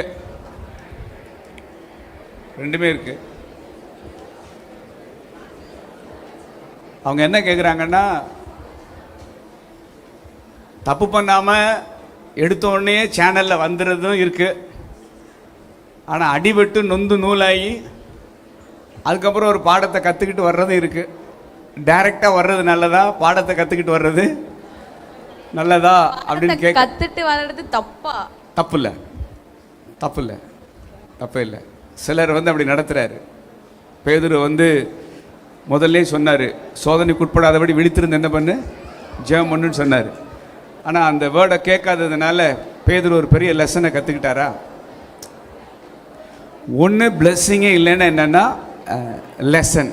சிலர் ஆண்டவர் என்ன பண்ணுவாரா, மோகன்ஸ் என்ன சொன்னாங்க, சிலரை வந்து சுத்திகரிச்சுட்டு என்ன செய்கிறார் ஆண்டவர், ஆசீர்வதிக்கிறார். சுத்திகரிச்சுட்டு ஆசீர்வதிக்கிறார். அதுபோல் நம்ம ஹியூமன் பீயிங்காக இருக்கிறதுனால சில நேரங்களில் நாம் சில தவறை பண்ணும் பொழுது அந்த தீமையை ஆண்டவர் ஒரு பாடமாக்கி அதை நன்மைக்கு எதுவாக மாற்றிடுறார். மிஸ்டேக்கு தான் நான் பண்ணினேன், ஆனால் I have learned a great lesson from God. அதான் நான் அடிக்கடி சொல்ல, every error is a mirror. அந்த எரர் யாரை காட்டுதுன்னா, நான் எவ்வளோ வீக்கானவன்றதை காட்டுது. ஸோ ரெண்டு நான் கற்றுக்கிட்டது என் வாழ்க்கையில், ஹூ ஐ ஆம் இன் கிரைஸ்ட், கிறிஸ்துவுக்குள்ளே நான் யார், கிறிஸ்து இல்லைன்னா நான் யார் அப்படிங்கிற இடத்துல வர்றப்ப இந்த மாதிரி பாடம் கற்றுக்கிட்டு வந்தவன் பேலன்ஸ் ஆகிடுறான், யாரையும் கண்டம் பண்ண மாட்டேங்கிறான். நீங்கள்லாம் உங்களுக்கெல்லாம் என்னடா தெரியும் பரிசுத்தத்தை குறித்து, நீங்கள்லாம் என்னடா சர்ச்சுக்கு வர்றீங்க அப்படின்னு யாரையும் நியாயந்து இருக்கிற மென்டாலிட்டி அவனுக்கு இருக்காது. ஏன்னா அவனுக்கு தெரியும், அஸ் அ ஹியூமன் பீயிங் ஜீசஸோட உறவாடலைன்னா நான் எவ்வளோ வீக்கானதுன்றதை அவன் புரிஞ்சுக்கிறான். அப்படி வீக்கானதுன்னு புரிஞ்சுக்கிட்டது மட்டும் இல்லை, கிறிஸ்துவுக்குள்ள நான் எவ்வளோ ஸ்ட்ராங்குன்னு அவருக்கு தெரியுது. அப்போது அவனுடைய ஸ்ட்ரென்த்தும் தெரியுது, அவனுடைய வீக்னஸும் தெரிகிறப்ப அவன் பேலன்ஸ் ஆகிறான், யாரையும் கண்டம் பண்ணலை. நானும் இப்படி தான் இருந்தேன், நானும் ஒரு பாடத்தை என்ன செஞ்சுக்கிட்டேன், கற்றுக்கிட்டேன். அதனால் அதை செய்யாத, நான் பண்ணது மிஸ்டேக்கு, நான் பண்ண மிஸ்டேக்கு நீ பண்ணனா அது காஸ்ட்லி மிஸ்டேக்கு, அதான் ஆண்டவர் சொன்னார். அதனால் தப்பு இல்லை, புடைக்கிறாரு, புடமிடுறாரு. And if it is in God's will, கர்த்தரோட சித்தத்தில் இல்லைன்னா அது ஏன் ஆண்டவர் அலோவ் பண்ணுறாரு? எது கர்த்தருடைய லைக் அது if it is not plan of God, ஆனாலும் அது நம்ம வாழ்க்கையில் ஏதோ ஒரு பிஞ்சில் இருக்குது அப்படின்னா அது ஏன் அதை அப்படியே அவாய்ட் பண்ணியிருக்கலாமே? ஆண்டவர் டிக்டேட்டர் இல்லை, ஆண்டவர் சர்வாதிகாரி இல்லை. அவர் வந்து நம்மளை டைரக்ட் பண்ணுவாரே ஒழிய அவர் ஒருபோதும் நம்மளை டிக்டேட் பண்ண மாட்டார். ஆப்ஷன் இல்லைன்னா அது சர்வாதிகாரம். ஆனால் நல்லது கெட்டது ரெண்டும் முன்னாடி இருக்குது. ஆனால் நீ சூஸ் பண்ண வேண்டியது நல்லதுங்கிற ஃப்ரீ வில்லை நம்மகிட்ட கொடுத்துருக்கிறார். அதனால தான் நம்ம காடு வந்து வித்தியாசமாக இருக்கார், யூனிக்காக இருக்கிறார். இல்லைன்னா நான் ஒரு ரோபோட் ஆயிடுவேன். என்னை ப்ரோக்ராம் பண்ண விட்டு நான் பட்டன் அமுக்குனா இந்த ப்ரோக்ராம் படி தான் செயல்படணும்னு சொன்னால் மனுஷன் வந்து ஹியூமன் பீயிங்காக இருக்க மாட்டான், ஒரு ரோபோட் மாதிரி இருப்பான். ஆனால் ஒரு ஃப்ரீ வில்லை கொடுத்து நீ அதை விட நீ என்னை நேசிக்கிறியா, என் மேலே நீ வச்சிருக்கிற அன்பு பெருசா அப்படிங்கிறத ஆண்டவர் இடத்துல செக் பண்ணுறார். விழுந்தது நான் தான், இதுக்கு ஆண்டவருக்கு சம்மந்தமே இல்லை. அவர் சொல்கிறாரு, நீ விழாமல் இருக்க தேவையான ஸ்ட்ரென்த்தையும் நான் தர்றேன், ஆனால் தப்பு எதுன்னு நான் சொல்லிட்டேன், ஆனால் அதையும் மீறி நீ போனால் இட்ஸ் அப் டு யூ. இது நீயா வலியை போய் தேடிக்கிட்டது, அதனால் போய் தொலைன்னு விடாமல் அங்கேயும் வந்து நம்மளை தூக்கி எடுத்து கற்றுக்கிட்டியா, என்ன சொல்ல வந்தேன்னு புரிஞ்சா, இப்போ மாதிரி உனக்கு விளங்குதா அப்படின்னு தூக்கி தோளில் போட்டுக்கிட்டு திரும்ப உங்களை கொண்டாந்து இங்கே நிறுத்தி இப்படி தடவை வச்சு ஏய் ஸ்காரியா அப்படின்னு சொல்ல வச்சு உங்களை அநேகருக்கு ஆசீர்வாதமாக மாற்றிடுறார். தப்பு இல்லை அது. இந்த தம்பிட்டு கொடுங்க இங்கே. அவ்வளோதான், இதோட போயிட்டு திரும்ப வரணும் அடுத்த செஷனுக்கு. அப்படி ஏன் இப்போ பின்னாடி சோதரம் பாஸ்டர், ஸ்தோத்திரமா. என்னோடய ஃப்ரெண்டு வந்து ஒரு பொண்ணை லவ் பண்ணுறான். அவன் என்ன பண்ணானா, அந்த பொண்ணுக்கு வந்து லவ் ப்ரொப்போஸ் பண்ணல, ஜஸ்ட்டு டேரெக்டாக அவங்க வீட்டில் வந்து மேரேஜ் ப்ரொப்போசல் பண்ணி 2 பேர் வீட்லேயும் மேரேஜுக்கு ஓகே ஆகி என்கேஜ்மெண்ட் டேட் அந்த ஃபிக்ஸ் பண்ணுற லெவலுக்கு வந்ததுக்கப்புறம் அவங்க 2 பேர் வீட்லேயும் ஜஸ்ட்டு ஒரு நார்மல் மிஸ் அண்டர்ஸ்டாண்டிங் மாதிரி ஆயிடுச்சு. அதனால வந்து அவங்க 2 பேர் வீட்டுக்குள்ளே ஒரு மனஸ்தாபமாக இருக்குது. பட் ஆனால் லவ் பண்ணுற இந்த பையனுக்கும் அந்த பொண்ணுக்கும் லைக் எந்த மனஸ்தாபம் மாதிரி இல்லை, நார்மலாக போகிற மாதிரி தான் போயிட்டுருக்கு. இப்போது அவங்க ஃபேமிலிக்குள்ளே இந்த மனஸ்தாபம் வந்ததுனால அந்த பொண்ணுக்கு வந்து ஒரு சின்ன பயம், நாலு பொண்ணா எனக்கு மேரேஜ் ஆகி வந்துட்டேன்னு உங்கள் வீட்டுக்கு இதே ப்ராப்ளம் லைக் உங்கள் அப்பா அம்மா வாட்டவர் இதுமாரி திருப்பி அந்த ப்ராப்ளம் ரிப்பீட் ஆகும்போது என் லைஃப் எப்படி இருக்கும் அப்படின்னு சொல்லி அந்த பொண்ணு பயப்படுது. இது வந்து என் ஃப்ரெண்டு வந்து, நான் சென்னையிலேருந்து வரேன், அவன் வந்து என்கிட்ட லாஸ்ட் டைம் நான் இப்போ வரதுக்கு முன்னாடி என்கிட்ட கேட்டான் இது மாதிரி போகுதுடான்னு சொல்லிட்டு. எனக்கு வந்து அப்போ அவனுக்கு எப்படி சொல்லி அவனை இது பண்ணணும்னு எனக்கு தெரியலை. ஸோ இப்போ நான் அந்த இடத்துல நான் இருக்க இந்த இடத்துல நீங்கள் இருந்திருந்தீங்கன்னா நீங்கள் என்ன சொல்லி அதை இது பண்ணியிருப்பீங்க? லைக் வந்து அந்த பையனுக்கும் அந்த பொண்ணுக்கும் no misunderstanding, marriage level எல்லாமே போயிடுச்சு. அதே மாதிரி மேரேஜ் லவ் ப்ரொபோஸ் பண்ணல, மேரேஜ் கொஞ்சம் பேசாம இருங்க ராஜா, மேரேஜ் ப்ரொபோசல் தான் போயிருக்கு. பட் ஆனால் அந்த டேட் வரும்போது ஒரு சின்ன மிஸ் அண்டர்ஸ்டாண்டிங். அது இப்போ நீங்கள் அதுக்கு என்ன அட்வைஸ் கொடுப்பீங்க? கொஞ்சம் வெயிட் பண்ணுங்க, கொஞ்சம் வெயிட் பண்ணி ஆண்டவருடைய சித்தமாக இருக்கிறப்ப அது வந்து ஆண்டவரே வந்து நல்ல அண்டர்ஸ்டாண்டிங்கை கொடுத்து அதை பியூட்டிஃபுல்லாக அதை ஆர்கெஸ்ட்ரேட் பண்ணுவார். ஆனால் இந்த கன்ஃபியூஷன் நடுவில் சடன்னு முடிவெடுத்து அடுத்தடுத்த ஸ்டெப்புக்கு போகாமல் கொஞ்சம் ஆண்டவருடைய பாதத்தில் வச்சு அதை வெயிட் பண்ணுறது ரொம்ப நல்லது. சொல்லப்போனால் அந்த பையன் வந்து அவங்க அம்மா அப்பாட்ட பேசலாம், இந்த பொண்ணும் அவங்க அம்மா அப்பாட்ட பேசலாம். பொண்ணே அம்மா அப்பாட்ட பேசுகிறப்போ அந்த பக்கம் பையனை அம்மா அப்பாட்ட பேசுவதன் மூலமாக அவங்க 2 பேரும் ஒரு சமாதான புறாவாக என்ன செய்யலாம், இருக்கலாம். அந்த மாதிரி திங்ஸ் வந்து ஒரு செட்டில் வர்ற வரைக்கும் அடுத்தடுத்த ஸ்டேஜுக்கு போகாமல் இந்த காயம் வந்து கொஞ்சம் ஹீல் ஆகிற வரைக்கும் கொஞ்சம் வெயிட் பண்ணுறது நல்லது. அப்படி சரியா? ஓகே. இந்த இங்கே ஜெயராஜ் இதோட முடிஞ்சு போதும். உங்களுக்கு இதுக்கு அடுத்து கொஸ்டின் இருக்குன்னா நீங்கள் எழுதி கொடுங்க. ஆமாம், நாங்கள் அதை கன்சிடர் பண்ணுறோம். இவங்களோட ஃபைனல், அதான் ஃபைனல். பிரைஸ்லாட் பாஸ்டர். பிரைஸ்லாட். இப்போ நான் பார்த்த ஒரு அவங்க பேஷண்ட்க்கு வந்து கேன்சர். ஆனால் அவங்க வந்து இதுக்கு முன்னாடி நல்ல பரிசுத்தமாக இருந்திருக்காங்க. அதுபோல் நல்ல பைபிள் வாசிப்பாங்க, ப்ரேயர் பண்ணுவாங்க, வர்ஷிப் பண்ணுவாங்க, சர்ச்சில் ஒரு பங்காளியாகவும் ஒரு பார்ட்னராகவும் இருந்திருக்காங்க. ஆனால் அவங்களுக்கு என்ன கொஷின் அப்படின்னா, நான் இவ்வளோ பரிசுத்தமாக இருந்துமே ஏன் ஏசப்பா எனக்கு இது தந்தார் அப்படிங்கிற ஒரு கொஷின் என்கிட்ட கேட்டாங்க. அப்போ நான் சொன்னேன், அது ஒரு முள்ளா கூட இருக்கலாம்ல, நீங்கள் ஏன் அதை அப்படி நினைக்கிறீங்க அப்படின்னு சொல்லும்போது, அப்படியெல்லாம் கிடையாது, நான் இப்படி செஞ்சு அவர் எனக்கு கொடுத்த தண்டனை அப்படிங்கிற மாதிரி பேசும்போது நம்ம என்ன ஆன்சர் பண்ணுறது? ஆண்டவர் வியாதியை கொடுத்து தண்டிக்கிறவர் இல்லை, நம்முடைய வியாதிகளுக்காக அவர் தண்டிக்கப்பட்டவர். முதல் விஷயம் ஒன்று. ரெண்டாவது, இந்த மாதிரியான ஒரு வியாதிகள் வந்து ஆண்டவரை வைராக்கியமாக இருந்து ஆண்டவர் மேலே பிரியமாக இருக்கிற அவங்க நபர்கள் லைஃப்லையும் இந்த மாதிரியான ஒரு சிக்னஸ் வர்றப்ப அந்த சங்கீதம் 100 என் ஆத்துமாவே 103 கர்த்தரை ஸ்தோத்திரி, என் முழு உள்ளமே என் ஆத்துமாவே கர்த்தரை, அவர் செய்த சகல, அவர் உன் அக்கிரமங்களை எல்லாம் உன் நோய்களை எல்லாம். அப்போ இங்கே வசனம் என்ன இருக்குன்னா, நோய்களை எல்லாம் குணமாக்கி. ஆனால் எல்லா நோயும் குணமாயிருக்கா?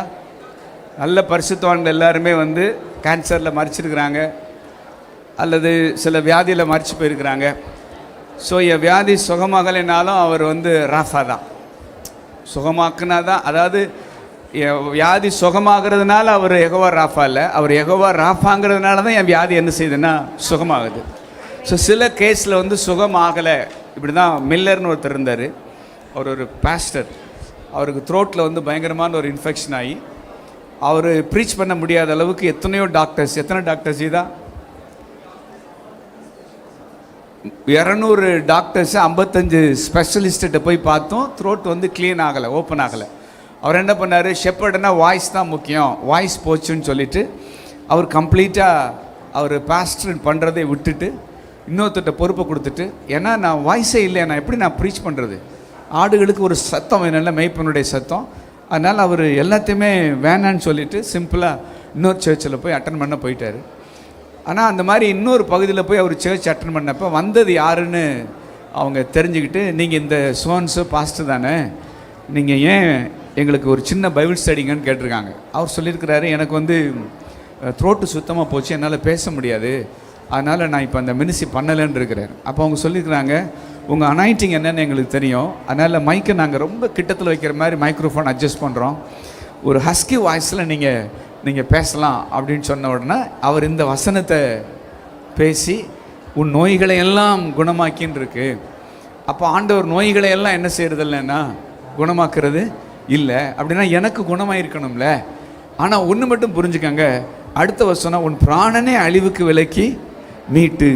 அப்படின்னா மரண குழிக்கு நம்மளை விடுதலையாக்குறாரு, மீட்டெடுக்கிறாரு. புரியுதா நான் சொல்ல வர்றது? வியாதி குணமாகலை, ஆனால் செத்துப்போன என்னையே உயிர்ப்பிக்கிறாரு. ரெசரக்ஷன் எனக்கு உண்டு. ஒருவேளை நான் சுகமாகாமலே நான் மரிச்சு போனாலும் இந்த மரண குழிக்கு என்னைய கம்ப்ளீட்டாக தப்பு வச்சு இந்த தேகத்தை உயிர்ப்பிக்க வல்லவராக இருக்கிறாருன்னு ப்ரீச் பண்ணிகிட்டே இருக்கிறப்ப த்ரோட் ஓப்பன் ஆயிடுச்சு.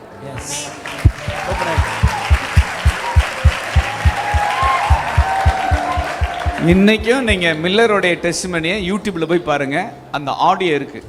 அவர் திக்கி திணறி ஹஸ்கி வாய்ஸில் அவர் பேசிகிட்டே இருப்பார். இந்த வசனத்தை சொல்லி ப்ரீச் பண்ணிகிட்டே இருக்கிறப்ப அந்த த்ரோட் வந்து அப்படி ஓப்பன் ஆயிரும் பாருங்க. பேச முடியாமல் அழுதுகிட்டு விசும்பிட்டு நிற்பார். உலகம் முழுசும் இன்றைக்கும் ஆண்டவர் சுகம் கொடுக்கிறார் என்பதற்கான ஒரு பவர்ஃபுல் டெஸ்டிமனியாக அந்த ஆடியோ கிளிப் இருக்குது, மில்லர். ஸோ என்னோட பாயிண்ட் என்னென்னா, ஹீலிங் கொடுத்தாலும் சரி கொடுக்கலனாலும் சரி நீர் எனக்கு தேவன். ஆனால் நான் மறிச்சா என்னை நீங்கள் உயிர்ப்பிக்க நீங்கள் வருவீங்க. நான் வியாதியோடு மறித்தேன், ஆனால் நான் பலவீனமாக புதைக்கப்பட்டேன், பலமுள்ளவன நான் எழும்புவேன். அதான் இந்த வசனம், உன் பிராணனே அழிவுக்கு விலக்கி மீட்டு. ஸோ வியாதியை கொடுத்து ஆண்டவர் நம்மளை ஒருபோதும் தண்டிக்கிறவர் என்னன்னா இல்லை. ஆனால் உலகம் அப்படி தான் நம்மளை ஜட்ஜ் பண்ணுது. அது வந்து பொய், அதை நீங்கள் ஏற்றுக்கிறாதீங்க. தேங்க் பண்ணுங்க, நன்றி சொல்லுங்க அப்பாவுக்கு. தேங்க்யூ. ஓகே, எனக்கு ஒரே ஒரு கொஸ்டின் என்னன்னா, இப்போ வந்து நீங்கள் லவ் பண்ண வேணான்னு சொல்கிறீங்க. இப்போ நாங்கள் பொதுவாக நான் சொல்கிறேன், இப்போ லவ் பண்ணிகிட்டு இருக்கோம். இப்போ லவ் பண்ணும்போது நல்லா இவங்கள தான் நான் லாஸ்ட் வரைக்கும் கல்யாணம் பண்ணி போகிறோம், நம்ம முடியல லவ் பண்ணுறோம். இப்போ இது தப்புன்னு தெரியுது, இதை பிரேக்கப் பண்ணணும்னு நினைக்கிறோம். சப்போஸ் நம்ம பிரேக்கப் பண்ணும்போது அவங்க ஏதாவது சூசைட் அந்த மாதிரி ஏதாவது பண்ணுவாங்களான்னு ஒரு பயம் வருது. இல்லாட்டா இப்போ போயிட்டோன்னா அவங்ககிட்ட பேசாமல் இருந்துருவோம். அப்போ என்ன பண்ணுவாங்க, திரும்ப வாட்ஸ்அப்பில் ஏதாவது ஸ்டேட்டஸ் போட்டாங்கன்னா டக்குன்னு பார்க்கணுன்னு தோணும். அப்போ திரும்ப வந்து அந்த பழைய ரிலேஷன்ஷிப்பு நிறைய தொடரதை நான் கேள்விப்பட்டிருக்கிறேன். இது ஒரு கொஸ்டின் என்னன்னா, இப்போ நான் லவ் பண்ணிவிட்டு எனக்கும் எதிர்ப்பாளருக்கும் எல்லாமே முடிஞ்ச மாதிரின்னு வச்சுக்கோங்களேன். அப்போ வந்து இன்னொரு லைஃப்பை தேடும் போது எனக்கு ஒரு குற்ற உணர்ச்சி வருது. நம்ம வந்து நம்ம ஒரு வாழ்க்கையை கெடுத்துட்டு இன்னொரு பர்சனை எப்படி நல்லா கல்யாணம் பண்ண முடியும், அந்த ஒரு கேள்வி வருது. இன்னொன்று என்னென்னா, இப்போ நான் புதுசாக ஒரு லைஃப் பார்ட்னரை சூஸ் பண்ணுறேன், கல்யாணம் ஃபிக்ஸ் ஆகிடுச்சு. உடனே என் மனசுனா தோணுன்னா, நம்மளோட பழைய லைஃப் எல்லாத்தையுமே அவர்கிட்ட ஷேர் பண்ணிடலாமா அப்படின்ற 3 கேள்வி. எனக்கு கல்யாணம் ஆயிடுச்சு, நான் ஒரு பொதுவான கேள்வியை தான் கேட்டேன். நான் ஆண்டுக்கு சித்தமான ஒரு நபரை நான் கல்யாணம் பண்ணிக்கிட்டேன்.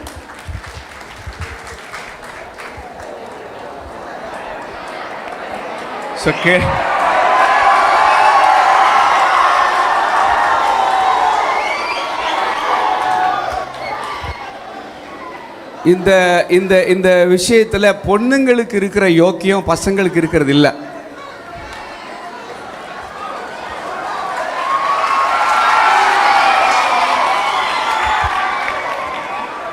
அதான் நேற்று பாஸ்டர் பென்ஸ் ஒரு வார்த்தை அப்படியே ஃப்ளோரில் சொன்னார், எத்தனை பேர் கவனிச்சிங்கன்னு தெரியல.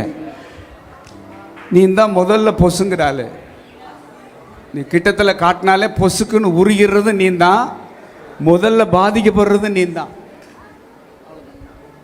முதல்ல பாதிக்கப்படுறது நீ தான். பச்சையாக சொல்லணுன்னா, சிஸ்டர் கேட்ட ஸ்ட்ரகிள் வந்து இந்த ஸ்ட்ரகிளோடு நாங்கள் டீல் பண்ண கேசஸ்லாம் இருக்குது. ஒரு பொண்ணு என்கிட்ட வந்து அழுதா, அங்கிள் பல முறை தப்பு பண்ணிட்டாங்க, பல முறை தப்பு.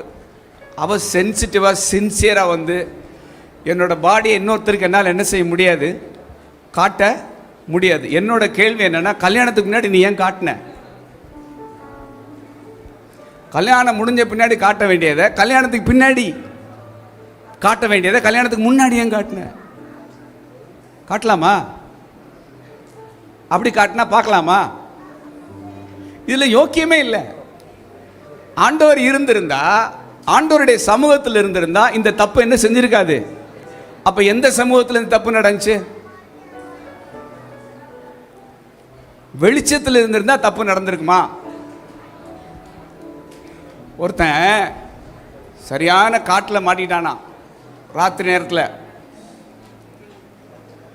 பசி, ஒரு வீட்டில் லைட் எரிஞ்சிருக்கு, அதோட வேகமாக போய் பார்த்தா எக்கச்சக்கமான பழம் இருந்திருக்கு. பசினாலும் பசி, அவ்வளோ பசி. அதனால் அவன் என்ன பண்ணியிருக்கிறான், போய் ஒரு பழத்தை எடுத்து வாயில் வச்சா பழம் முழுசு என்னன்னா புழு. பழம் ஃபுல்லாக என்னது? புழு. தூணு துப்பிட்டு திரும்ப இன்னொரு பழத்தை எடுத்துருக்கிறான், அதில் என்னன்னா புழு. இங்கே உயிர் போகுது பசி. அடுத்த ஒரு பழம் எடுத்துருக்கிறான், அதுவும் புழு. அப்போ இவன் பார்க்குறான், என்னடா எந்த பழத்தை எடுத்தாலும் என்னவா இருக்குன்னா புழுவா தெரியுது.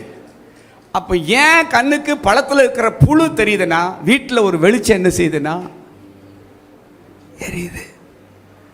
அதனால் இந்த வெளிச்சம் இருக்கிறதுனால தானடா புழு தெரியுதுன்னு அவன் முதல்ல எதை ஊதி அணைச்சானா? வெளிச்சத்தை ஊதி அணைச்சிட்டு பிடிச்சி புழுவோட மாட்டான். புரியுதா?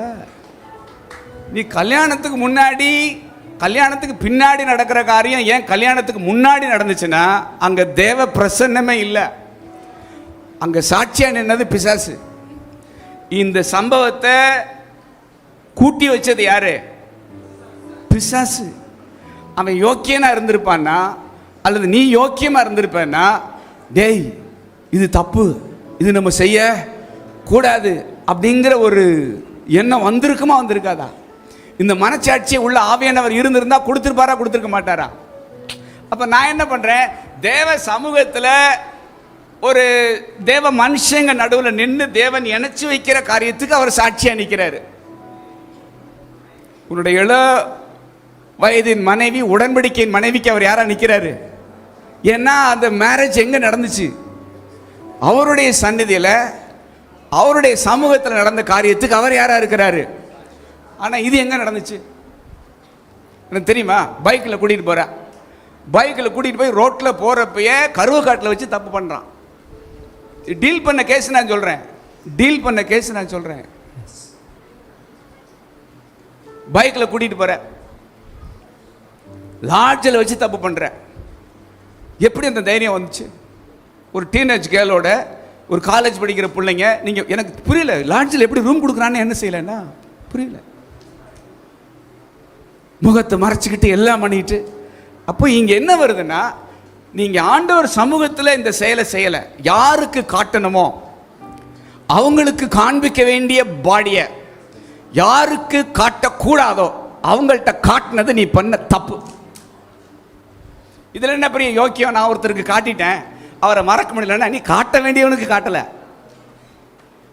யாருக்கு காட்டணும்னு அந்த பாடியை தேவன் படைச்சிருந்தாரோ அவனுக்கு என்ன செய்யலை? காட்டலை. நீயா ஒரு குப்பையை தேடிக்கிட்டு நீ அந்த குப்பையிட்ட போய் நீ என்ன பண்ணி போட்ட? காட்டிட்டு நீ மனசு உறுத்துது, எனக்கு அதை பண்ணுது இதை பண்ணுது அப்படின்னா ஆண்டவர் சொல்றாரு, இதோட நிறுத்திக்க, இதோட என்ன செஞ்சுக்கோ, நிறுத்திக்க. சீரழிஞ்சது, கேவலப்பட்டது, மறுபடியும் பட்டு போக பாழா போக தேவன் என்ன செய்ய மாட்டார்? விட மாட்டார். நான் டீல் பண்ணேன். அந்த பொண்ணு அழுதா, அவங்க அம்மா அப்பா வந்து அழுதாங்க.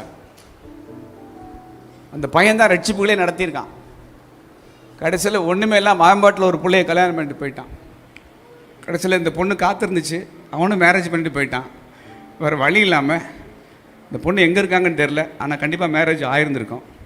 ஒரு முறை தப்பு பண்ணலை, புருஷன் பொண்டாட்டியாகவே பல மாதங்கள் வாழ்ந்த பிள்ளைங்க. இது என்ன செய்யும் தெரியுமா? அந்த பொண்ணு சொன்னா, என்னுடைய ப்ரைவேட் பார்ட்ஸில் சில ஸ்கார் இருக்குது.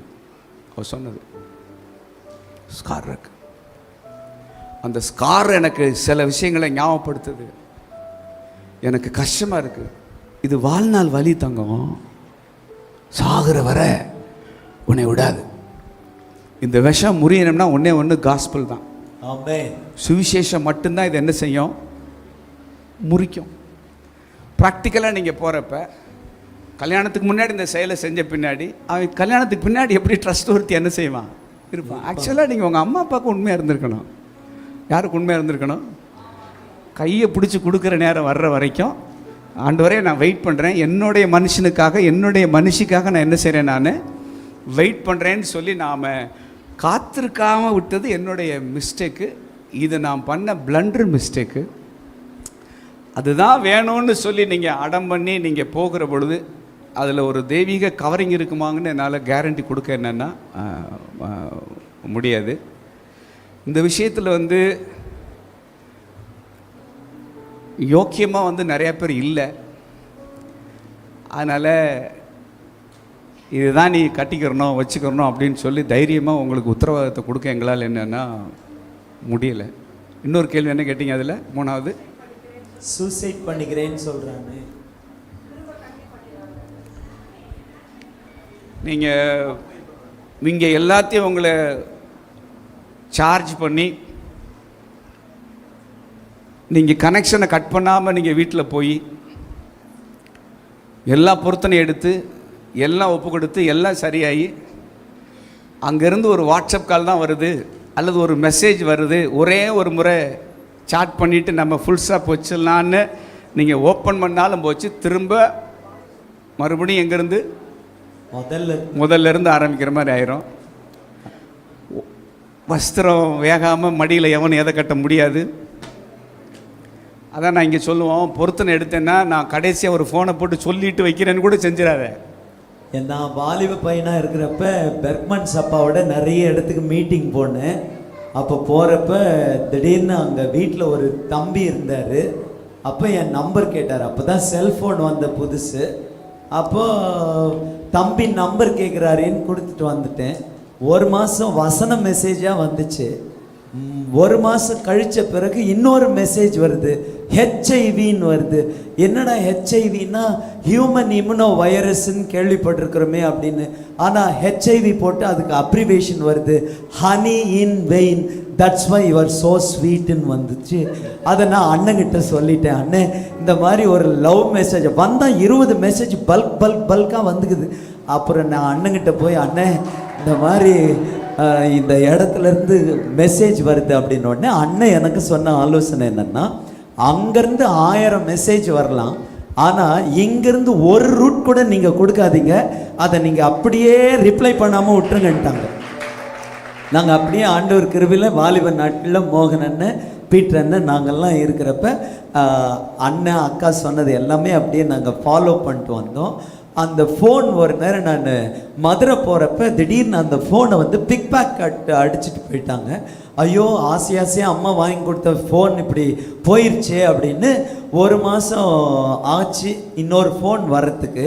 வரும்போது எல்லா கான்டாக்டும் போயிடுச்சே அப்படின்னு நான் அப்படியே மனசு வேதனைப்பட்டுக்கிட்டு இருந்தேன். ஒரு மாதம் கழித்து எனக்கு ஃபோன் வருது. அப்போ என்னுடைய சூட்கேஸை திறந்து பார்க்குறப்ப ஸோ அண்ட் ஸோ பார்ட்டியோட அப்பாவுடைய நம்பர் விசிட்டிங் கார்டு இருக்குது. பிசாசு என்கிட்ட சொல்கிறான், டே எவ்வளோ அழகான மெசேஜ் எல்லாம் வந்துச்சு, நீ ரிப்ளை பண்ணாமல் போயிட்டியே, அந்த புள்ள நம்பர் தான் இல்லை, அவங்க அப்பா நம்பரையாவது சேவ் பண்ணி வச்சா நாளை பின்ன உனக்கு உதவாதா அப்படின்னு அந்த மனசு வந்த உடனே மனசார அந்த விசிட்டிங் கார்டு எடுத்து கிழிக்கிறப்ப நான் உணர்ந்த பலனுக்கு அளவே இல்லை.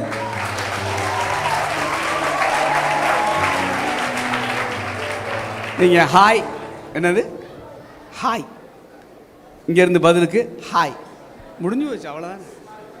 அப்புறம் குட் மார்னிங், நான் இங்கேருந்து குட் மார்னிங், இப்படி தானே ஆரம்பிக்குது எல்லாமே.